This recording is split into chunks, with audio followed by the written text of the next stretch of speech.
Día en día Cristo está conmigo, me consuela en medio del dolor, pues confiando en su poder eterno, no me afano ni me da temor.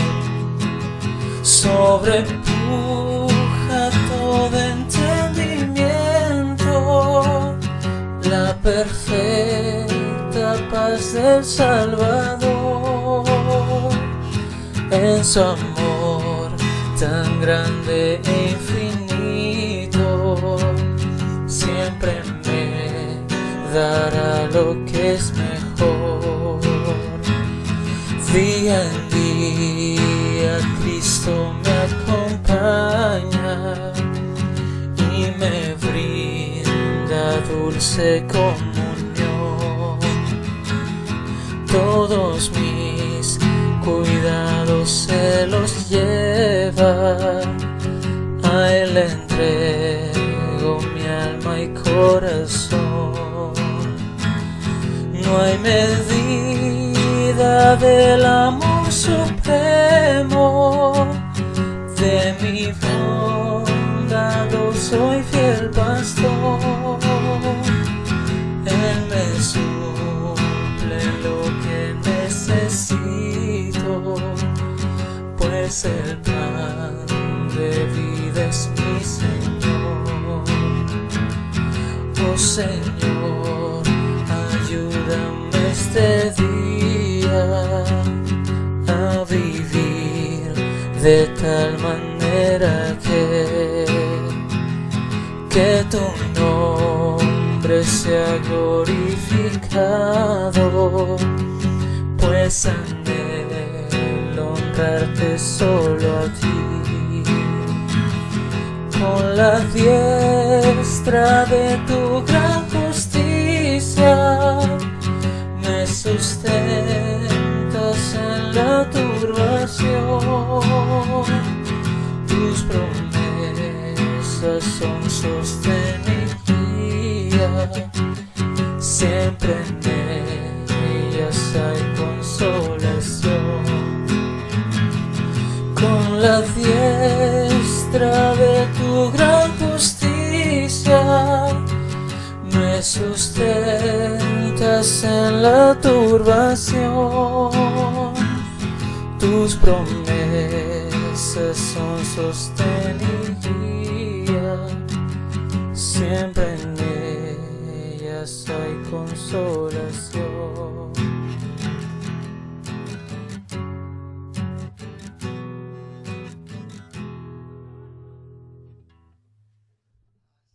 Una vez más, hermanos, vamos a ver la escritura ahí en Romanos capítulo 5, versículos 6 al 11. Permítanme darle lectura.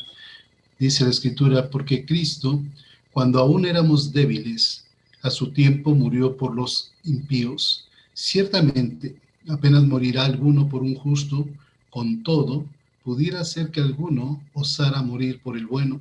Mas Dios muestra su amor para con nosotros, en que siendo aún pecadores, Cristo murió por nosotros. Pues mucho más, estando ya justificados en su sangre, por él seremos salvos de la ira. Porque si siendo enemigos fuimos reconciliados con Dios por la muerte de su Hijo, mucho más estando reconciliados seremos salvos por su vida. Y no solo esto, sino que también nos gloriamos en Dios por el Señor nuestro Jesucristo, por quien hemos recibido ahora la reconciliación. Un convertido allá en África, un recién convertido en África, le dijo al misionero: cuando yo escuché la historia acerca de la muerte de Cristo, dijo, me fue muy difícil para mí entender por qué Jesús murió. Y yo maldije, dice él, maldije a Judas por haber traicionado a Cristo, maldije a los fariseos y maldije a los escribas por haber condenado a Cristo, maldije a Pilato también por haber entregado a Cristo. Y dice, y después me di cuenta de que Jesús había muerto por mis pecados y me maldije a mí mismo.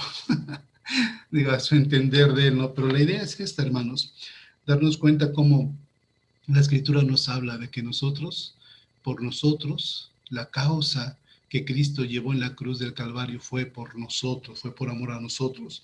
Romanos 5:8 dice, Cristo murió por nosotros. Y ese por, hermano, significa en favor de o en lugar de. Así que cuando dice la Escritura, Cristo murió en lugar de nosotros. Ambos significados, hermanos, concuerdan con la enseñanza bíblica acerca de la muerte de Cristo en la cruz. Cristo murió por nosotros, en sustitución de nosotros. El día de hoy hablaremos de la salvación que Dios nos ha dado ya en tiempo pasado. La salvación pasada, de aquí 8 días, si Dios nos permite y estamos con vida, hablaremos de la salvación presente. Y dentro de 8 días más estaremos hablando de la salvación futura, la salvación que el Señor ya tiene preparada para nosotros. No es que no seamos salvos, somos salvos ya, pero la salvación se va dando en etapas. El tiempo pasado, la salvación que ya nos dio Cristo en el pasado, la salvación que estamos disfrutando en este tiempo, y cuando seamos realmente ya salvos, es decir, cuando tengamos un cuerpo, glorificado y transformado ya por el Señor Jesucristo. Así que estaremos viendo hoy lo que es la salvación pasada. Y la salvación pasada, ahí en los versículos del 6 al 11 que acabamos de leer, dice la Escritura que estamos en Cristo y que ya hemos sido justificados a través de su sangre. ¿Quiere usted leerlo nuevamente, el versículo 9? Dice la Escritura ahí, vea una vez más, versículo 9, dice, pues mucho más estando ya justificados en su sangre, por él seremos salvos de la ira, seremos salvos de aquello que les espera a los que no han creído en el Señor Jesucristo como su único Salvador. Así que gracias a Dios ya somos salvos, ya somos justificados, ya Dios nos ha hecho justos a través de la persona de Cristo Jesús. Dice la Escritura, si siendo enemigos fuimos reconciliados con Dios por la muerte de su Hijo. Dice ahí la Escritura también, Señor nuestro Jesucristo, por quien hemos recibido la reconciliación. Y un pasaje más dice, nosotros estábamos agobiados por el pecado. Y eso nos dice la Escritura ahí en Romanos 3:23 y 6:23, la paga del pecado es muerte.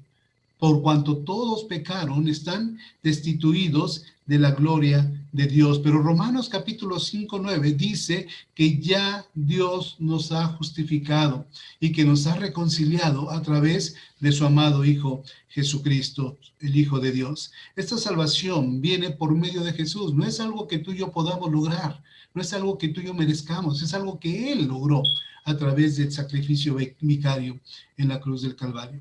La sangre derramada, la sangre que vertió en aquella cruz es la que nos da vida a ti y a mí. Esto nos lleva entonces a los versículos 6 al 8 que hemos visto. Estos versículos presentan una de las más importantes descripciones, hermanos, del amor divino. Véalo, porque Cristo, cuando aún éramos débiles, a su tiempo murió por los impíos. Dice ahí, ciertamente apenas morirá alguno por un justo. Con todo, pudiera ser que alguno osara morir por el bueno.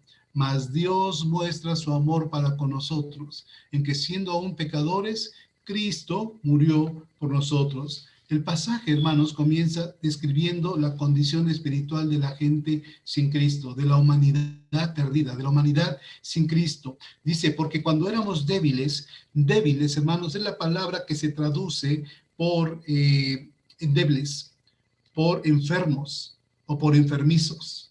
Eso es lo que está diciendo la Escritura. Cuando nosotros éramos enfermos y lo que nos enfermó fue el pecado. Nosotros nos contagiamos, así como hoy en día la gente se está contagiando con el COVID, hermano, y se ha hecho vulnerable, se ha hecho débil. Así nosotros, el pecado, cuando Adán y Eva pecaron, ese pecado pasó a todos los hombres y nosotros, en espíritu, hermano, espiritualmente hablando, estamos débiles, no podemos relacionarnos con Dios a causa de ese pecado, estamos enfermos a causa del pecado.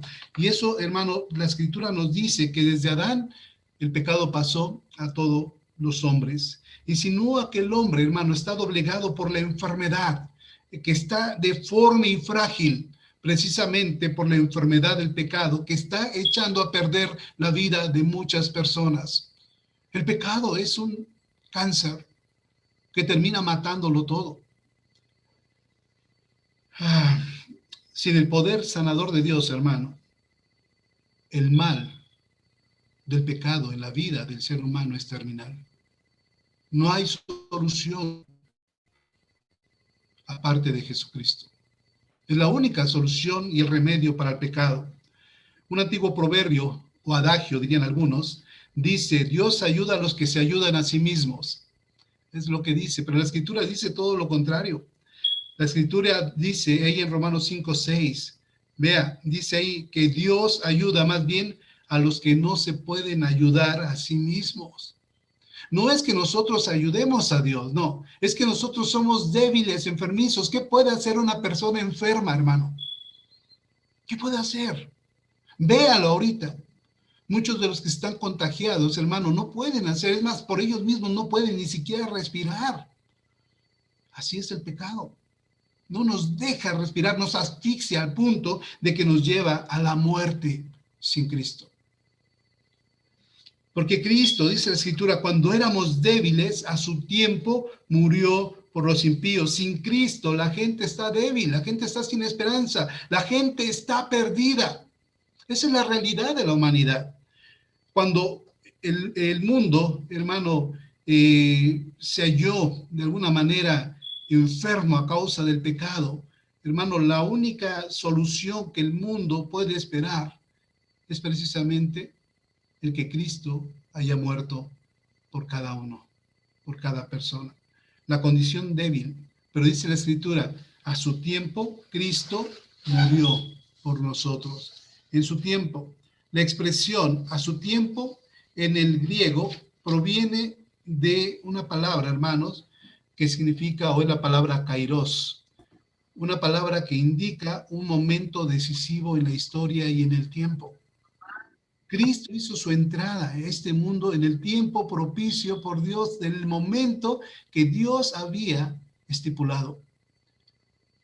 A su tiempo podría referirse al momento indicado en los planes y propósitos de Dios. En ese tiempo. O podría también significar el momento cuando más débiles estábamos y cuando más lo necesitábamos. En ese momento. Leon Morris insinuó que a su tiempo abarca ambas ideas. Él murió en un momento cuando todavía estábamos o éramos pecadores y en un momento que fue apropiado al propósito de Dios. Es decir, abarca ambas ideas. ¿Por quiénes murió Cristo? Cristo murió por los impíos. Ve ahí el versículo 6. Dice que Cristo murió por los impíos. Impíos es un segundo término, hermano, que describe a la raza humana sin Cristo, que describe al hombre sin Cristo. El primero es débil, enfermo, o enfermizo. El segundo tiene que ver con la impiedad. Nuestra condición sin Cristo es una condición impía. La palabra griega que se traduce por impío significa llenarse de temor, de reverencia. Y uno diría, bueno, entonces un impío es alguien que tiene temor o reverencia. No, es todo lo contrario. Es alguien que no tiene temor y alguien que no tiene reverencia a la persona de Dios, que no adora a Dios, es más, que repudia a Dios, que tiene un temor reverencial, sí, pero que no es a favor realmente de la persona de Dios, sino que él desecha a Dios, no quiere tener nada absolutamente con Dios. Los que tienen reverencia son personas pías, aquellos que reconocen a Dios. Pero aquí es lo contrario. Un impío son los que rechazan o se rehúsan a adorar a Dios. Eso es una persona impía. Así que vea, cuando nosotros, dice la Escritura, éramos pecadores, éramos débiles, éramos enfermizos, además de esto, agréguenle que éramos personas impías, es decir, personas que no buscaban a Dios. La Escritura dice que no hay justo ni aún uno. El desprecio e insolencia para con la persona de Dios. Esa es una persona impía. Puede que algunos de nosotros pensemos, sin duda no está hablando de mí, pastor, ¿verdad? Es decir, no se refiere a mí. Bueno, si vemos el contraste, hermanos, tocante a algunos de los versículos que nos está hablando, por ejemplo, el versículo 6, vea cómo termina el versículo. Y el versículo 8 también cómo termina. Dice ahí el versículo 6, dice, Cristo murió por los impíos. Y uno dice, me salvé. Y el 8, ¿qué dice? Cristo murió por ¿quiénes? Por nosotros. Entonces, hermanos, en un tiempo sin Cristo, nosotros éramos personas impías. Es decir, personas que se burlaban de Dios. Y alguno diría, pero es que no lo hacía conscientemente. Pues consciente o inconscientemente nos estábamos burlando de Dios al pecar deliberadamente contra Él. Pero dice la Escritura ahí, por cuanto todos pecaron, nosotros estábamos en ese rango de personas débiles, de personas impías también. La humanidad antes de la venida de Cristo, hermano, y sin Cristo, son personas, perdón, personas impías. El versículo 8, vean, siendo aún pecadores, Cristo murió por nosotros. Pecadores proviene de una palabra griega que es amartia, que significa errar al blanco. Es decir, Dios nos creó con un propósito, pero nosotros erramos al blanco. No cumplimos el propósito de Dios, no quisimos cumplirlo. Nos desviamos, como dice Isaías, cada cual se apartó por su camino. No cumplimos el propósito de Dios, no dimos al blanco. La palabra declara que hemos fallado en ser lo que Dios se propuso que nosotros fuéramos. Eso significa, el cuarto término se encuentra en el versículo 10, véalo. Siendo enemigos, fuimos reconciliados. Es decir, fuimos débiles, y luego hablé también de que fuimos, ¿qué? Impíos. Pero también Pablo nos dice aquí que fuimos también, o que éramos enemigos. Que éramos enemigos de Dios. Y enemigo conlleva la idea de estar enemistado, de estar alejado de una persona. Enemigos es un término fuerte, hermanos, porque lleva en sí mismo, la palabra enemigo lleva odio hacia la persona. Cuando usted se ha hecho enemigo de alguien, o cuando alguien ya se ha hecho enemigo de usted, no es que no lo pase o no lo trague, sino sencillamente lo odia. Perdón, no, pero es la realidad. Eso es un enemigo. No es alguien que te malvé, si acaso te malvé. No, no es alguien que te odia. Eso es un enemigo. Imagínate cuando nosotros nos hicimos enemigos de Dios. Nuestro pecado nos llevó a estar distanciados de Dios. Adán y Eva se separaron de Dios. No, Dios no se separa de ellos, ni de ti ni de mí. Si nosotros voluntariamente nos hemos separado de Dios a causa de nuestro pecado y nos hemos hecho enemigos de Dios. Enemigos es un término fuerte. Un enemigo no es una persona que le falte poquito para ser tu amigo. No, espérate, no, nada que ver. Significa alguien que está en el campamento contrario, es decir, alguien contrario a ti. Eso es un enemigo. C.S. Lewis dijo, no somos sencillamente criaturas imperfectas que debamos ser mejoradas. Somos rebeldes que debemos de poner nuestras armas. Eso es un enemigo. Éramos débiles, pero cuando dice la palabra débiles, eso recuerda quizás a un animal herido, que cuando tú le quieres ayudar no se deja, y al contrario te puede morder y desgarra a los que tratan de ayudarlo. Débiles, impíos, pecadores y enemigos. Estos términos, hermanos, no son nada elogiosos. Es decir, no nos ayudan mucho a nosotros estos términos. Pero no obstante, Dios nos amaba. Y se ven en esos versículos el amor palpable de Dios. Dios nos ama. Dice la Escritura, envió a su Hijo a morir por nosotros. John Stott escribió, entre más le cueste el obsequio al obsequiador y entre menos lo merezca el receptor, más grande se ve que es el amor. Lo repito, escúchelo. Entre más le cueste el obsequio al obsequiador y entre menos lo merezca al receptor, más grande se ve que es el amor. Y así fue con Dios. No lo merecíamos. Y sin embargo el regalo fue grandioso, fue caro. Fue un sacrificio, hermanos. Sacrificio de su propio Hijo. Al medirlo con los estándares, hermano, de Dios, el amor de Dios en Cristo Jesús es absolutamente incomparable, no se puede comparar. La maravillosa naturaleza del amor de Dios se recalca, vean los versículos 7 y 8. Ciertamente apenas morirá alguno por un justo, con todo pudiera ser que alguno osara morir por el bueno. Mas Dios muestra su amor para con nosotros en que siendo aún pecadores, Cristo murió por nosotros. El pasaje, hermanos, del versículo 7 nos dice, ciertamente alguno quizás pensaría o daría su vida por alguna persona justa, por alguna persona buena, y no sabemos si hay alguna distinción entre bueno y justo. Pareciera que es lo mismo, aunque algunos hacen distinción en las dos palabras, bueno y justo. Con todo, dice la Escritura, pudiera ser, hay la posibilidad de alguno muriera, alguna persona buena. La gente se pregunta si hay o no hay diferencia, hermanos, en estos términos que les acabo de mencionar. Y si la hay, ¿en qué consiste la diferencia? Hay quienes creen que sencillamente pues no hay diferencia alguna en los términos, pero en realidad no sabemos si lo hay o no lo hay, hermano. Pero dice la Escritura, ciertamente apenas moriría uno por un justo, es decir, alguno podría dar su vida por alguna persona buena, en lugar de, pero por una persona malvada y perversa y cruel. Imagínense, ahí está Hitler delante de usted y usted dice, yo doy mi vida por Hitler. ¿Lo haría?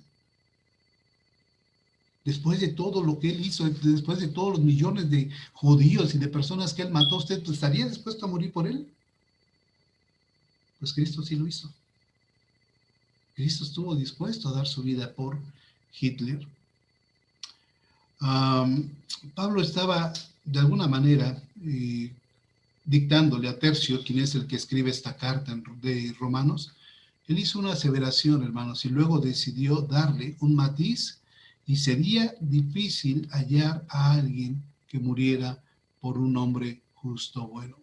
Imagínense, para morir por un hombre bueno, ¿cuánto más para morir por un hombre que no, diría uno, no lo merece, ni siquiera es digno de?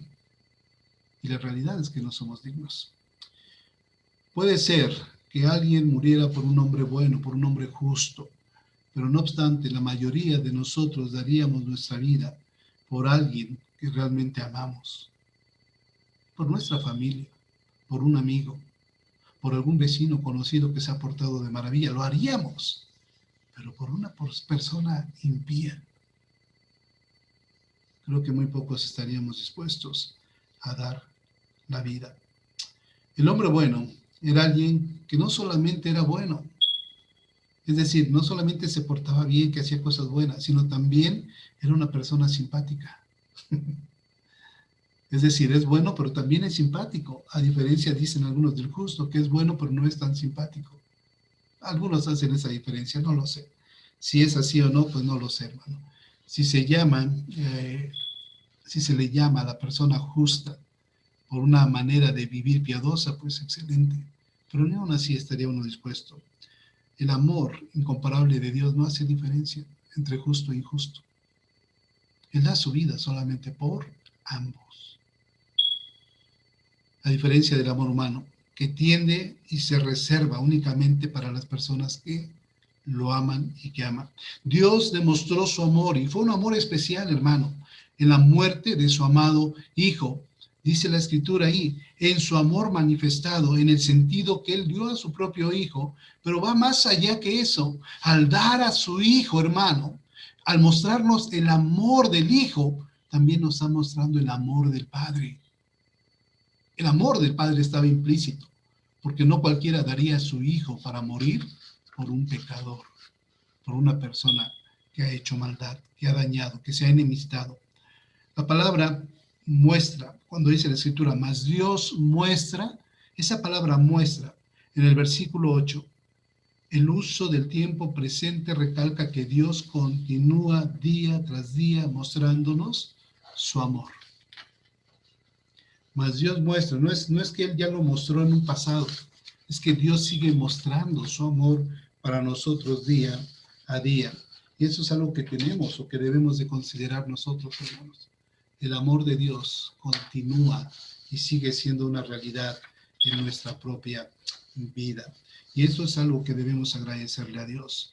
El marcado contraste entre nuestro amor y el amor de Dios se encuentra al final, hermano, del versículo. Mas Dios muestra su amor para con nosotros, en que siendo aún pecadores, Cristo murió por nosotros. Cristo no murió por nosotros cuando nosotros éramos piadosos, ¿o sí?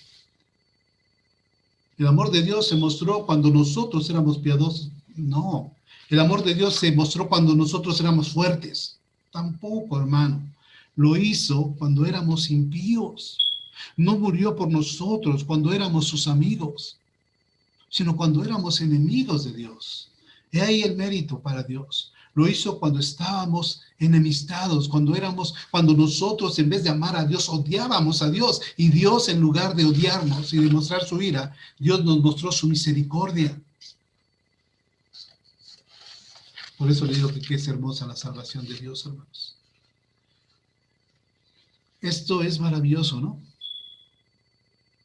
Charles Spurgeon dijo, grítalo o susúrralo, imprímelo con mayúsculas o escríbelo con grandes letras manuscritas. Es decir, dalo a conocer. Debido a que Cristo murió por nosotros, nosotros podemos ser salvos. Así que, hermano, no podemos callar. No debemos callar. Si algo va a despertar el alma del ser humano, tiene que ser esta verdad del Evangelio. Que éramos débiles.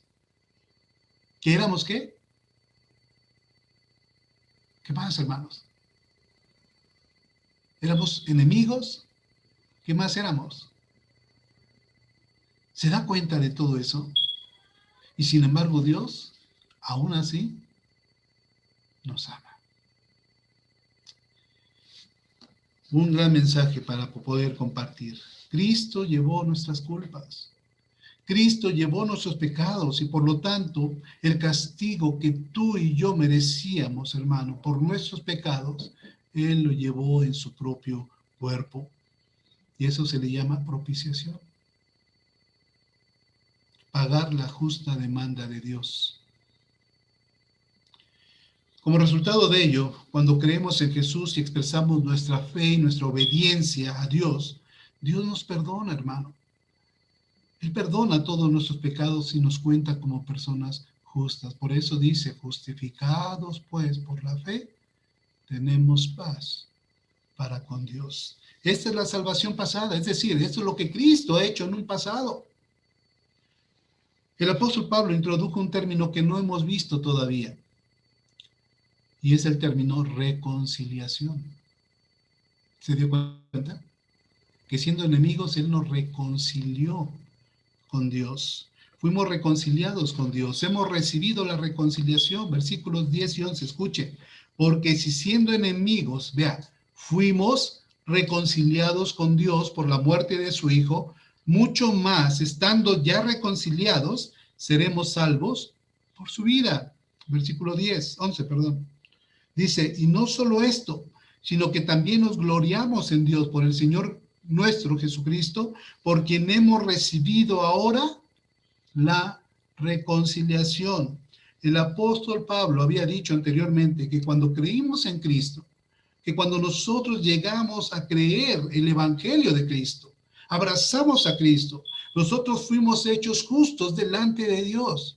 La justicia de Cristo se nos imputa, se nos da a nosotros, se nos adjudica como algo nuestro. Aunque no fue una experiencia nuestra, pero es la experiencia de Cristo como justo que nos hace ser justos delante de Dios. Así que Pablo está hablando de que ahora somos justos, pero también nos dice que ahora estamos reconciliados con Dios. Ya no somos enemigos de Dios. Ya no somos más enemigos de Dios. La palabra justificados y reconciliados no se separan, hermanos. Nadie puede reconciliarse con Dios si no es justo delante de Dios. Nadie puede ser justo delante de Dios si no se ha reconciliado con Dios. Es decir, van de la mano. Ambas van de la mano, no pueden separarse. Ambas se refieren a llegar a ser hijos de Dios. Sin embargo, cada una de estas palabras muestra lo que el Señor ha hecho por nosotros, por ti y por mí. La palabra que se traduce por reconciliación, que significa cambiar de ser enemigos ahora a ser amigos, de enemistad a amistad. La palabra reconciliar en nuestro idioma añade el prefijo re, que significa nuevamente conciliar o tratar de hacer amigo a alguien. Es decir, dos personas que se han separado ahora son amigas, pero es a través de Cristo Jesús. Una buena definición de reconciliar es hacer amigos nuevamente. Imagínense a dos amigos que pelean. No se hablan el uno al otro por varios días, meses, años. Están enojados, están separados. Luego, un día se encuentran y empiezan a platicar de sus diferencias y vuelven a ser amigos. Eso es reconciliarse. Una vez más, la palabra reconciliación nos recuerda el precio, el hecho de que una vez fuimos amigos de Dios. Cuando Dios creó al ser humano, lo creó sin pecado, era amigo de Dios. Pero el pecado hizo que el hombre se separara de Dios. Y entonces Cristo, al morir en la cruz, vuelve a buscar al hombre para reconciliarlo con Dios. Nos separamos de él. Y esto fue un hecho. Y aún como creyentes muchas veces nos separamos de él. Y Cristo nos vuelve a reconciliar consigo mismo y con el Padre. Esto es lo que escribió el profeta Isaías, ahí en Isaías 59, 1 y 2. He aquí que no se ha cortado la mano de Jehová para salvar, ni se ha agravado su oído para oír, pero vuestras iniquidades han hecho división entre vosotros y vuestro Dios, y vuestros pecados han hecho ocultar de vosotros su rostro para no oír. Eso es lo que hizo el pecado, hermanos. Vea, dice ahí, la mano de Dios no se ha cortado, la mano de Dios está siempre ahí dispuesta a salvar. Pero dice la Escritura, ni se ha grabado su oído para oír, pero vuestras, escuche esto, pero vuestras iniquidades han hecho división entre vosotros y nuestro Dios, y vuestros pecados han hecho ocultar de vosotros el rostro, su rostro para no oír. No fue Dios quien se ocultó. Es el hombre, a causa de su pecado, que hizo que Dios ocultara su rostro. No es Dios quien se separa de la gente, sino es la gente la que se separa de Dios a causa del pecado. Hace años una pareja iba pues en su automóvil, en su carro, el esposo iba manejando ahí por la carretera, la mujer iba sentada al lado de la ventana del pasajero, dirían algunos, y volvió a mirar ella a su esposo que estaba pues manejando y suspiró diciendo, al comienzo de nuestra vida de casados, cuando viajábamos en automóvil, nos sentábamos tan juntos. Y el hombre ve a su esposa y le dice, no fui yo quien se movió. Dice la mujer, pues es que antes estábamos juntitos, pero el hombre le dice, yo no me moví, fuiste tú. Y no se movió Dios, hermano, fuimos nosotros, a causa de nuestros pecados. No es Dios quien necesita reconciliarse con el hombre, es el hombre quien necesita reconciliarse con Dios. La gente que se ha alejado, la gente que ha pecado, la gente que está lejos, que no tiene una esperanza, es esa gente que necesita acercarse a Dios. Yo no sé, como creyentes muchas veces, aunque ya hemos sido reconciliados, hermanos, porque hemos creído en Cristo Jesús, pero muchas veces nos alejamos de Dios. Muchas veces necesitamos regresar a Dios. Si no es suficiente todo lo que nos ha dicho el apóstol Pablo, tocante a lo que éramos antes, a la salvación que tenemos ahora, en que ahora podemos ser llamados amigos de Dios, en que ahora somos parte de la familia de Dios. Hermano, dice la Escritura ahí en 2 Corintios, capítulo 5, 20, os rogamos en el nombre de Cristo, reconciliaos con Dios. Y ese es el mensaje a la gente. Reconcíliate con Dios. La gente quiere, hermano, prosperidad, pero no quiere buscar a Dios. La gente quiere seguridad, pero no quiere creer en Dios. La gente quiere sanidad, pero no quiere creer en Dios. La gente quiere todo, pero deja a un lado a Dios. Entonces, ¿cómo puede tener aquello que tanto anhela si deja de lado a Dios? La palabra reconciliación declara la maravillosa verdad, hermano, en el sentido de que gracias a que Jesús murió, la amistad con Dios puede ser restaurada. Versículos 10 y 11, lo leo en otra versión. Mientras todavía éramos enemigos de Dios, Él hizo amistad con nosotros por la muerte de su Hijo. Por medio de Jesús, ahora somos amigos de Dios nuevamente. ¿Podemos dar gracias a Dios por su salvación, hermanos? Deberíamos hacerlo. Porque siendo débiles, enfermizos, Cristo murió por nosotros.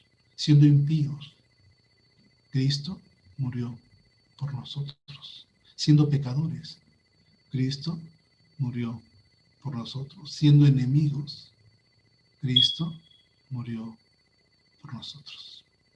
Mas Dios muestra su amor para ti y para mí, en que aún habiendo ofendido a Dios, Él dio su vida por nosotros. Que Dios nos bendiga, hermanos, y pensemos en esta gran verdad, en una salvación que Dios ya nos dio en tiempo pasado, pero que de aquí a 8 días hablaremos de cómo la disfrutamos en el tiempo presente. Que Dios les bendiga.